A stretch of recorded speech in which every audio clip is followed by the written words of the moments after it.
para Musafir show clips.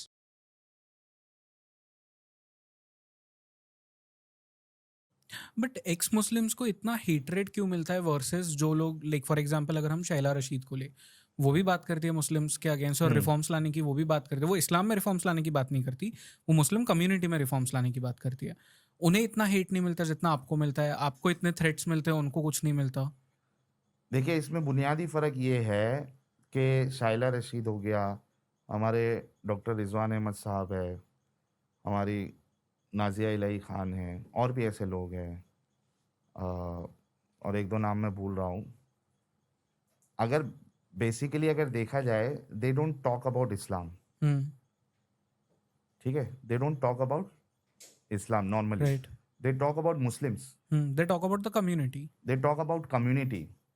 तो मुसलमान को ये है कि हमको गाली दे दो, हम बर्दाश्त कर लेंगे। यहाँ तक कि अल्लाह तक भी चले जाओ। हाँ, ये क्या चीज़ है कि अल्लाह को आप कुछ भी बोल दो, बैकलैश नहीं मिलता उतना। आप प्रॉफिट मोहम्मद को कुछ कह दो तो फतवे जारी हो जाते हैं आपके हाँ, अगेंस्ट। इसी में अभी वो जवाब भी आ जाएगा। तो वो है कि ठीक है, अल्लाह तक भी अगर कुछ बोल दो तो हम थोड़ा बर्दाश्त कर लें। कम्युनिटी लेवल तक तो हम फिर भी गाली दे दो हमको, नीचा बोल दो, कुछ भी बोल दो, अनपढ़ है, जाहिल है, कुछ भी बोल दो, हम बर्दाश्त कर लेंगे।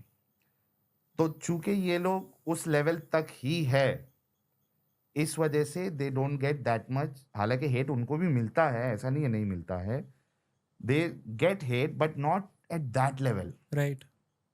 लेकिन जो एक्स मुस्लिम होते हैं नॉर्मली या जनरली, दे स्पीक अबाउट इस्लाम।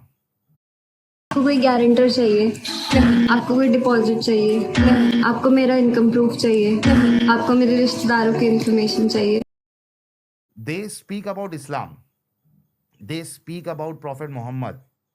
अब यहाँ पे उनकी जो लाइन है, रेड लाइन, वो क्रॉस हो जाती है। अब वो बर्दाश्त नहीं कर पाते, and this is why we get that much of या सो मच ऑफ हेट, क्योंकि हम कम्युनिटी लेवल पे बात नहीं कर रहे, हम इंडिविजुअल मुसलमानों पे बात नहीं कर रहे। We directly talk about Islam, we directly talk about Quran, we directly talk about Allah, and we directly talk about the life of prophet Muhammad. अच्छा, अब आपका ये सवाल जो है कि भाई अल्लाह को बोलो, तो इतना नहीं ये लोग हाइपर हो जाते हैं, लेकिन प्रॉफिट मोहम्मद को कुछ कह दिया तो एकदम ज़ॉम्बी की तरह हो जाते हैं। वो इसी वजह से आप देखिए, एक मुसलमान जो अल्लाह से कैसी बात करता है, ए अल्लाह तू मेरा ये काम कर दे, ए अल्लाह मैं तुझसे दुआ करता हूँ। तू से बात करता है वो अल्लाह से जब बात करता है। लेकिन प्रॉफिट मोहम्मद के लिए कभी तू से बात करते हुए देखा? नहीं। आप सल्लल्लाहु अलैहि वसल्लम, हजरत मुस्तफ़ा, मुर्तज़ा और मुजतबा, फलाना फलाना फलाना फलाना, पूरा एक ऐसा लगेगा कि ये पूरा मोहल्ले का नाम ले रहा है। पूरा मोहल्ले का नाम लेने के बाद वो, यानी नाम मोहम्मद साहब का ही ले रहा है, उसकी जो क्वालिटीज बता रहा है, मुर्तज़ा, मुस्तफ़ा, मुजतबा, फलाना ढिमकाना करके, फिर लास्ट में क्या कहना, मोहम्मद सल्लल्लाहु अलैहि वसल्लम। तू से बात करते हुए देखा? नहीं। नहीं। क्यों? क्योंकि इसी तरीके से मोहम्मद साहब ने इसको इस तरीके से डिज़ाइन किया है। मैं एक आपको वाकया बताता हूँ, वाकया इन द सेंस जो हदीस में है, ऑथेंटिक हदीस में। एक नाबीना कंपेनियन था, साहबी था। नाबीना मतलब ब्लाइंड। उसके पास एक स्लेव थी और उससे उसको बच्चा भी था एक। अब जाहिर सी बात है कि स्लेव जो है एक नाबीना के पास है, ठीक है? स्लेव का डिस्ट्रीब्यूशन कैसे होता है? या तो आप खरीदोगे स्लेव, ठीक है, क्योंकि वो प्रॉपर्टी, आप उसको बेच भी सकते हो, आप खरीदोगे, या तो फिर आपने जंग के लिए गए हो, आपको उस जंग का हिस्सा था, आप वहाँ से जीत गए, औरतों को उठा के लाया और आपने उनको बांट दिया, ठीक है, कि तेरे हिस्से में ये, तेरे हिस्से में ये, तेरे हिस्से में ये। या तीसरा ऑप्शन है कि आपको गिफ्ट कर दिया, ठीक है, कि मैंने आपको स्लेव गिफ्ट कर दिया, यानी औरतों को एज ए गिफ्ट दिया जा रहा है, बेचा जा रहा है। Just imagine, this is Islam and this is a peaceful religion and the best religion, जहाँ पे औरतों को एज अ गिफ्ट भी दे सकते हैं, औरतों को आप बेच भी सकते हैं स्लेव के नाम पे। बल्कि रसूलुल्लाह को खुद औरत गिफ्ट मिली थी और उन्होंने एक्सेप्ट किया था, मारिया किप्तिया। Imagine best role model taking women as gift, best role model. For you and for Muslims. तो अभी यही किसी तरीके से वो नाबीना के पास आई होगी। तो अब जो ये सिस्टम जो है वो प्रमोट कर रहा है या अलाउ कर रहा है, उसके लिए तो चिढ़ होगी उसको, उसके अंदर। Hmm, so she used to say wrong things about prophet Muhammad, कि दिल से आ निकलती है ना इंसान के, तो बोलता है। तो वो अपने इस मास्टर के सामने वो रसूलुल्लाह के बारे में अनाप शनाप जो है वो बातें करती थी। उसने उसको मना किया कि मत कर, वो मानती नहीं थी। एक बार क्या हुआ कि वो रसूलुल्लाह के बारे में उसने बोलना शुरू करी। हम्म, इसने क्या किया, खंजर लिया और उसके पेट में इस तरीके से घुसा कर दबाया कि उसकी मौत हो गई। और एक आध हदीस में आता है कि बच्चा जो था उसके, प्रेग्नेंट थी शायद, वो बच्चा भी गिर गया। अब दूसरे दिन रसूलुल्लाह तक खबर आई कि इस तरीके से हुआ। रसूलुल्लाह ने कहा किसने ऐसा किया, वो आ जाओ। नाबीना साहबी आया रसूलुल्लाह के पास, बताया कि भाई ये ऐसा ऐसा कर रही थी, मैं बर्दाश्त नहीं कर सकता था आपके बारे में। रसूलुल्लाह ने कहा कि इसका कोई बदला नहीं है, ये खून का कोई बदला नहीं है। क्यों? क्योंकि ब्लास्फेमी के ऊपर इसने कत्ल किया है, हम्म, तो इसके लिए इसको कोई सज़ा नहीं है। तो आप सोचो कि ब्लास्फेमी के नाम पे इस लेवल तक, यानी रसूलुल्लाह की ब्लास्फेमी के नाम पे इस लेवल तक अगर आपको रसूल अलाउ कर रहे हैं कि आप अपनी, जिससे आपके बच्चे, उसका कत्ल कर दे रहे, आप उसको गलत नहीं कह रहे, आप उसको कोई सज़ा नहीं दे रहे, तो आम मुसलमान कहाँ से सीख रहा है ये? इन्हीं से सीख रहा है और यही ट्रेन किया जा रहा है। तो ये जो आपका सवाल है, इस वजह से अल्लाह के लिए आप एक बार से बोल दोगे वो बर्दाश्त कर लेंगे, लेकिन रसूलुल्लाह के बारे में अगर आप कुछ कह दोगे तो वो बर्दाश्त नहीं करते हैं। उसकी क्या वजह ये है। ये कहना सही होगा, मुझे नहीं पता, आप मुझे करेक्ट करिए, प्रॉफिट मोहम्मद खुद को भगवान समझने लगे थे और उसके वजह से ये जितनी भी चीज़ें हुई, जो आपने ब्लास्फेमी का भी अब कहा कि उन्होंने कहा कि ये ब्लास्फेमी थी, इसके लिए इसको सज़ा नहीं मिलेगी, बट ब्लास्फेमी तो भगवान के अगेंस्ट होती है ना। देखिए, अगर आप खेल समझोगे, मेरे ख्याल से आपको समझ में भी आ गया है। आपने ये सुना होगा, गंगाधर ही शक्तिमान है, हाँ, शक्तिमान ही गंगाधर है। हम्म, वो जो चाचा है वही भतीजा है, हम्म, और जो भतीजा है वही चाचा है। हम्म, तो ये जो अल्लाह जो है, ये रसूलुल्लाह की ही एक फेक आईडी है। यानी अल्लाह जैसा कुछ नहीं था, हम्म, ये रसूलुल्लाह ने एक कैरेक्टर बनाया कि मैं इस कैरेक्टर की बुनियाद पे मैं अपनी बात चलाऊंगा। स्कैम था। हाँ, ये एक पूरा स्कैम है। और अगर आप रसूलुल्लाह की ज़िंदगी को अगर देखें और जिस तरीके से वो जब रेवलेशन आता है तो उनका फिजिकल स्टेट और मेंटल स्टेट क्या हो जाता है, you have no other option but to say that there was some mental illness with this guy. Hmm, ठीक है, सिजोफ्रेनिया हो सकता है। वो क्या कहते हैं उसको, सिजोफ्रेनिया ही कहते हैं। और एक वर्ड है जहाँ पे आपको ऐसा लगता है कि there is someone you are talking to. Hmm, तो एक तो ये है कि जानबूझ के ये एक कैरेक्टर बनाया, या दूसरा ये है कि he was mentally, there was some mental disorder, और उनको ऐसा लगता था कि मेरे सामने फरिश्ते हैं, एक अननोन। गैब्रियल का जो जिक्र हाँ, होता है। एक अननोन जो बाकी लोगों को नहीं दिखता, और वो बाकी लोग भी देख रहे तो वो भी हाँ हाँ कर रहे हैं। हम्म, वो तो जो है मुंह से उनके उनके कान में रिंग बजने लग जाती थी, घंटी की आवाज आने लग जाती थी जब हम्म, रेवल्यूशन आता था, घंटा बजता था उनके कान में, और उनके मुंह से बछड़े की आवाज निकलना शुरू हो जाती थी। अच्छा, हाँ, वो फ्रीज हो जाते थे, हम्म, वो फ्रीज हो जाते थे, बछड़ी की आवाज निकलना शुरू हो जाती थी। आप सोचो ये किस चीज का साइन है, हम्म, ये कौन सी चीज का साइन है ये सब? There has to be some mental disorder, या तो वो एक्टिंग कर रहे थे हम्म, कि भाई मैं ये एक कैरेक्टर लाता हूं। क्योंकि देखिए, आवाम पे जब कंट्रोल करना होता है तो एक ऑप्शन तो ये है कि आपके पास इतनी ताकत है, जैसे चाइना है, हम्म, या आप नॉर्थ कोरिया ले लीजिए। उसके पास इतनी ताकत है कि उसको भगवान का इस्तेमाल करने की या खुदा का इस्तेमाल करने की कोई ज़रूरत नहीं है। राइट। लेकिन किसी के पास उतनी ताकत नहीं है तो पहले उसको रिलीजियस बनना पड़ेगा। कई सारे हमारे भारत में भी ऐसे बाबा मिल जाएँगे जो रिलीजियस चीज़ को स्टार्ट करते हुए when they got massive support, massive power, then what they did, हुँ, फिर वो तो नेताओं को भी अपने कंट्रोल में राइट। रखते हैं। तो ये 2 तरीके से कभी भी लोगों के ऊपर जो है वो आप कंट्रोल पा सकते हो, कि आपके पास पहले से इतनी ताकत है, या you take you know help of some religious तरीके की चीज़ें। हुँ, तो रसूलुल्लाह के पास तो स्टार्टिंग में पावर थी नहीं, तो he has to create some entity through which he can say that this is my not my command but command from that God. तो ये गंगाधरी शक्तिमान है, और चाचा ही भतीजा है और भतीजा ही चाचा है।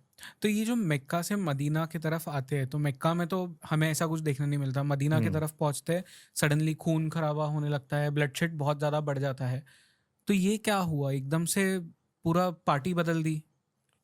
जब आप रसूलुल्लाह की ज़िंदगी को पढ़ते हैं, तो 2 फ़ेज़ है, 3 फ़ेज़ है एक्चुअली। 40 साल तक तो वो भटके हुए थे। हुँ, ये मैं नहीं कहता, कुरान में अल्लाह कहता है कि ववजदका ज़ाल्लन फ़हदा, हमने तुमको भटका हुआ पाया, लॉस्ट पाया, गुमराह पाया, और हमने आपको गाइड किया। सेकेंडली, मुसलमान साबित नहीं कर सकते कि 40 साल तक रसूलुल्लाह मुसलमान थे, हुँ, कि उनको कोई अल्लाह और ये सब चीज़ का पता ही नहीं था। He was not knowing. 40 साल के बाद अचानक एक जो है वो फरिश्ता आ जाता है, जिब्राइल, and he treats him like a criminal. बुखारी की हदीस है, हदीस नंबर 3, कोई मुसलमान जाके चेक कर ले। वो जिब्राइल आते हैं, कहते हैं पढ़ो। हुँ, रसूलुल्लाह कहते हैं मैं पढ़ना लिखना नहीं जानता। वो ये कहने पे फरिश्ता इतनी ज़ोर से रसूलुल्लाह को भींचता है कि रसूलुल्लाह कहते हैं कि मेरी जान निकल जाएगी, ऐसा लग रहा था। तो फर्स्ट टाइम किया।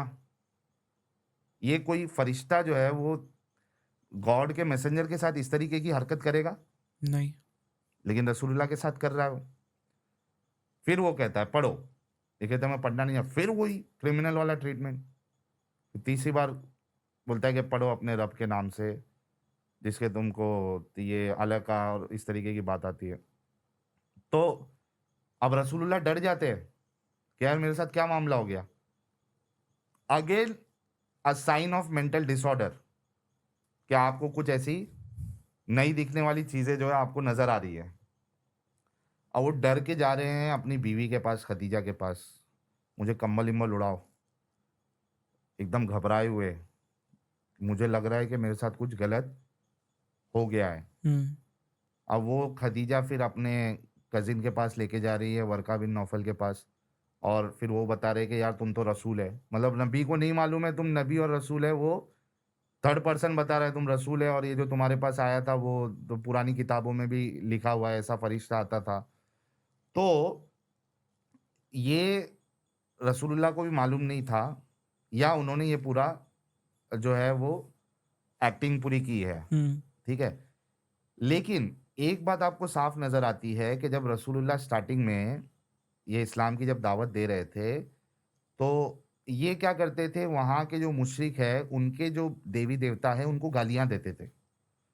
अब मुसलमान बोलेंगे यार तुम तो कुछ भी फेंक मार देते हो, तुम हमारे नबी पे क्या इल्ज़ाम लगा रहे हो? सूरह नंबर 6, सूरह अनाम आयत नंबर 108, ये कहती है कि तुम दूसरे के खुदाओं को, बातिल खुदाओं को गाली नहीं दो। हुँ, हो सकता है वो पलट के तुम्हारे सच्चे खुदा को गाली देंगे, ठीक है? इसकी अगर आप कमेंट्री पढ़ें, तफसीर पढ़ें कि ये क्यों आई थी ये आयत, उसमें आता है कि जो मक्का के जो मुशरिक थे, जो सरदार थे, वो रसूलुल्लाह के चचा के पास आए, हुँ। अबू तालिब के पास। On my left, presenting the OG, Javed Jaffrey. Abu तालिब के पास कि यार आप अपने भतीजे को बुलाइए, हम कंप्लेंट लेके आए हैं। वो बुलाते हैं, क्या कंप्लेंट है? भाई ये हमारे देवी देवताओं को ये गाली देते हैं। तो रसूलुल्लाह कहते हैं मैं एक बात कहता हूँ वो मान लो मेरी, मैं सब छोड़ दूंगा। बोले बोलो क्या? बोले तुम एक अल्लाह की इबादत करना शुरू कर दो, और तुम देखोगे कि जो नॉन अरब्स लोग हैं वो तुमको खुराज देंगे, यानी जो जिजिया का जो कॉन्सेप्ट बाद में जो आया है, वो तुमको पैसे देंगे, हम उनसे पैसे वसूलेंगे।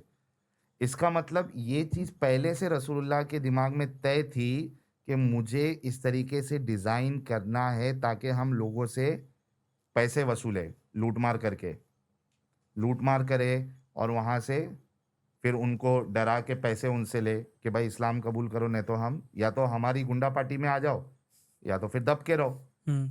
तो ये पहले से था उनका माइंड में कि हमने ऐसा करना है। लेकिन प्रॉब्लम ये हो रही थी कि मक्का के जो मुशरिक थे वो स्मार्ट थे, वो इनके ये फर्जी खुदा को देवर मतलब एक्सेप्ट तो नहीं कर रहे थे, लेकिन उनका एक ही चीज था कि भाई वो इतने सेक्युलर थे, हर एक उनके कबीले की अलग अलग देवी देवता थी, वो मक्का में वो मौजूद थे, अपने अपने देवी देवताओं रखते थे, दे वर वेरी सेक्युलर। उन्होंने कहा कि भाई तुमको नहीं मानना है मत मानो, एब्सोल्युटली फाइन, तुमको अपने अल्लाह को मानना है मानो, तुमको ये कहना है there is no God, absolutely fine, लेकिन हमारी देवी देवताओं को तुम गालियां मत दो, we will not tolerate this. तो रसूलुल्लाह कहते हैं कि भाई मैं तो ये नहीं छोड़ूंगा, मैं तो करूंगा। तो फिर वो कहते हैं मुशरिक कि ठीक है, आप अगर नहीं छोड़ोगे तो हम अब आपके अल्लाह को गाली देंगे।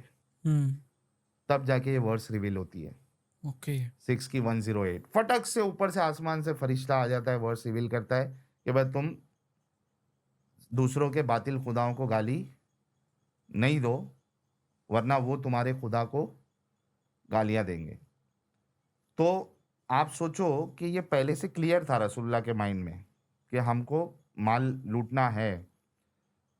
लेकिन प्रॉब्लम जैसे कि मैं कह रहा था कि उनको वहाँ पे 13 साल तक वो तबलीग कर रहे थे, लेकिन उनको वो नंबर्स मिल नहीं रहे थे। 13 साल में रसूलुल्लाह जो तबलीग कर रहे थे, ही गॉट ओनली कुछ सोर्सेस में आपको मिलेगा ओनली 46 पीपल, किसी में 80 या मैक्सिमम 96 आप पकड़ लीजिए, उतने लोग ही थे। उतने लोग को लेके तो जंग नहीं किया जा सकता। तो इस वजह से आपको मक्का की जो वर्सेस है, जैसे बहुत सारी जो वर्सेस है, वो उसमें आपको थोड़ी नरमी नजर आएगी कि यार चलो वो भी ठीक है, हम भी ठीक है। जैसे ही ताकत आई और ताकत जैसे जैसे बढ़ती गई, लास्ट होते होते सूरह तौबा आ गई, राइट जिसमें you have to go and have war. तो इस वजह से आपको ड्रास्टिक चेंज नज़र आता है कि मक्का में आपको वॉर्स नज़र नहीं आते, थोड़ा उसमें लाइट इस्लाम आपको नज़र आता है। और फिर मदीना में आके जैसे ही पावर आता है, सपोर्ट मिलता है, स्टार्ट कर देते। पहला जो है, जैसे ही मदीना में आते विद इन 1 और 2 मंथ वो लूटमार करना स्टार्ट कर देते। वो जो काफिले जाते थे उनके, कमर्शियल काफिले, ही स्टार्टेड लूटिंग दोस काफिला। राइट ये मुसलमानों को मालूम ही नहीं है ये सारी चीज़ें। आप तारीख पढ़ लीजिए, सीरत पढ़ लीजिए, लाइफ ऑफ मोहम्मद पढ़ लीजिए, मालूम पड़ जाएगा कि स्टार्ट ही रसूलुल्लाह ने लूट मार करना स्टार्ट कर दी थी। मदीना आते साथ ही भेजते जा रहे हैं अपने सहाबा को कि यहाँ पे ऐसे जा रहा है। वो 3-4 बार वो मिले नहीं, उन लोग, उनकी नसीब, एक बार मिल गए। तो वो कारवां लूटर थे वो। राइट इस वजह से आपको जो है ना, वो मक्का में की सॉफ्टवेयर थे, जिंदगी मदीना आते आते और वो मदीना में हार्डर आपको फिर होते जंग गए। स्टार्ट हो जाती है।